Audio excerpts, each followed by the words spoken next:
Most important part for maintenance in your car. Put it down in the comments. Are you a Pepsi or a Coke fan? Alright guys, what is going on? Today I'm joined by Jace. He came up to visit. Oh, sorry. And we got a lot of stuff going on today. So if you guys are watching this, you're ready for the weekend of content.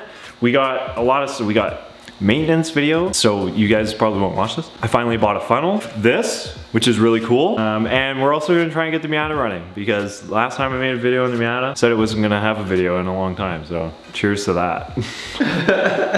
So today, what we are gonna be doing is we are gonna be going through maintenance aspects of owning your vehicle and your car. So today we're gonna be working on Mazda 3 sedan, and I'm going to be showing you guys what you should do every maintenance interval. And what I mean by maintenance interval is oil changes. So you just don't do your oil change by itself. There's other stuff that you're going to have to do, which is what we're going to do.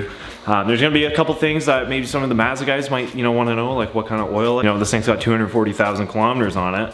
What kind of filter I use, and what else I do with my maintenance to keep my baby running. Oil change with Mobile One. Now, Mobile One, this is not sponsored.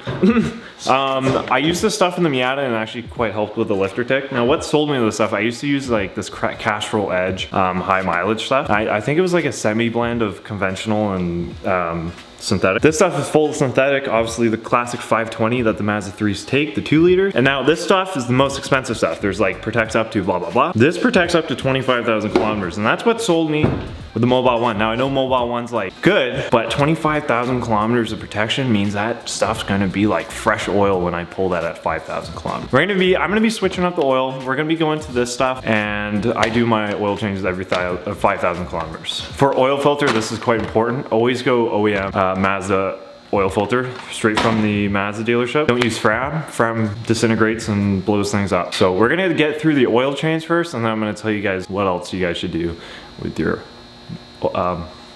your personal recommended service. It's Mazda time, baby. Sheesh. Obviously first things first, I gotta let this baby cool down, and obviously drove here. Make sure we have enough room on the bottom of the car, obviously, and then we're gonna pull the plug.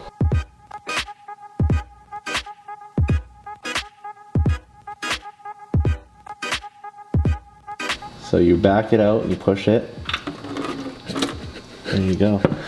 And you just sit here and supervise it because it is bound to move. So you're gonna let that drain for a little bit and make sure it doesn't dribble. Like literally go inside and watch one of my YouTube videos and then come back and you should be good. So this is drained for about a good Colton Richter video. Wipe up any excess oil so your shit doesn't look nasty. So your undercarriage doesn't look nasty. And so you feel better that you don't think your car is leaking. Tighten it down, and it doesn't need to be too tight. Give it a good tight. Okay. Now we have to pull the splash shield off. Okay, so the splash shield is mangled and out of the way, which means we can go down to the oil filter. Grab that mother trucker and you twist. Watch. Not too much because you got some oil on your finger.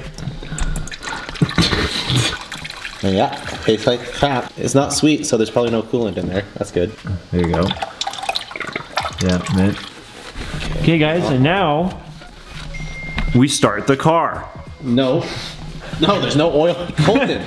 Okay, so you guys want to keep your old filter. Take your new filter, and you see this grommet that goes around? You have to take your old filter, and you have to give it a little kiss. Skrrr. You fill your oil filter. Don't fill it up too much, but you got to fill it up just enough, and the filter will soak. You're not basically running your motor with no oil. That's all that matters. Which I've done well. Be careful not to cross thread. That is very important. And clean off your oil filter after. That way you can see if it leaks. Put it in here. So now the most important part about this, guys, is this car. You have to look this up. This car itself, all the 2-liter Mazda 3s from 04 to 09 take 4.7 liters or quarts or something like that. Yeah, so 5 or 4.7 quarts. So you should have a little bit of oil left. So I can feel that we're getting a little lighter on the bottle, so I'm just gonna, I already kind of know, so I just kind of check. 4.7 should be approximately right here.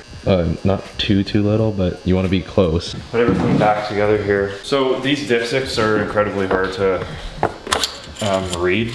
So I'll stick it in there, do a little twist. I feel like twisting just gets it real good. Run it up. And and I mean it looks full. Whole thing's lubricated. So we start the car, we let the oil settle, and then we can tell by there.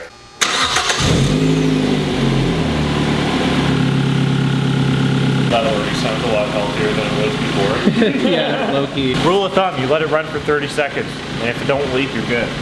You ever seen a guy 6'2" balance on his arm? Oh yeah, we are full of oil, gents. Another thing for maintenance that I do each oil change. So after you've done your oil change, like I said, this is what I'm gonna tell you guys what we do other than that. Your MAF sensor. I don't have MAF cleaner, but you go to your automotive store or whatever, you can get some MAF spray. You take your MAF sensor out and you spray the little, the node in it. Super straightforward, just 2 screws, whatever part you have. You spray it off, make sure it's clean, make sure you can see the color. You put it back in. It's just airflow, car runs healthier and a lot better. Like I said, I don't have MAF more cleaner, efficiently. So, exactly. I don't have MAF cleaner, so we're not gonna do that, but you guys get the idea. So that being said, that is all except one more thing. So I'm gonna go ahead, bolt this back up, and then we're gonna do our last and final maintenance piece.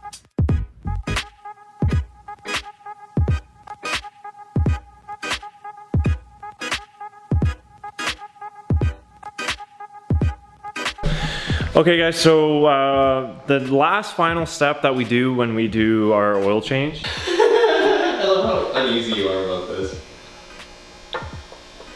Okay, so the most important thing here is tire rotation. A lot of you guys don't do this, but so with the Mazda 3s, the front runs about, I think it's negative 1.9-ish, and believe it or not, the backs run around a -4. So there is quite a bit of camber running on these cars, and that's from factory. But what obviously you'll notice is that because it's front wheel drive, the fronts get more wear, even though the rear is running more camber. So we gotta rotate these every oil change we do, which is stupid straightforward. The nice thing about doing this is that when you do take these wheels off, you can inspect the suspension, bushings, your brake pads, which we're not gonna do for the front because that's embarrassing.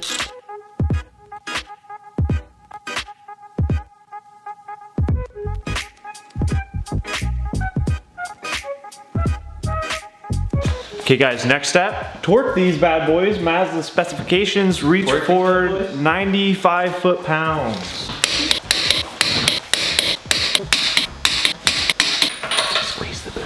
All right guys, so all the wheels have been torqued. We got some fresh oil in this. We pretended to clean the MAF sensor. Now you guys are on your way. Make sure that your car and your tires run perfectly for the next oil change. So it just takes some extra time from doing the oil change to do the wheels and stuff like that, but it's worth it. It saves you some tires. Your car runs obviously better when you do the MAF. Jace has the right idea. It's hot, doggy. So with that being said, guys, that's the video for today. I hope you guys enjoyed. Just a little bit of, to see what I do with my cars with maintenance, so that you guys might enjoy that. Other than that, guys, if you guys enjoyed, make sure to hit that subscribe button, leave a like on the video, comment down below. Turn on post notifications. Only 11% of you guys turn on post notifications, and that equals out to about 1.9K. That's actually quite a lot. Whack. But 11% more. Weak. Other than that, guys, thank you so much. Keep it real. I'll see y'all in the next one.